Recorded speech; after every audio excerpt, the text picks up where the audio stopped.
గంగమ్మ కృష్ణమ్మకు చెప్పమ్మ కష్టం కలిగించొద్దని, యమునకు చెప్పమ్మ సాయమునకు వెనకాడొద్దని,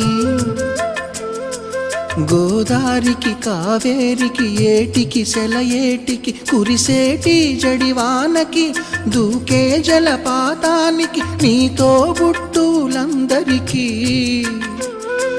చెప్పమ్మా మా గంగమ్మ. జీవనదివిగా ఒక మోక్షనిధివిగా పండ్లు పూలు పసుపుల పారాణి రాణిగా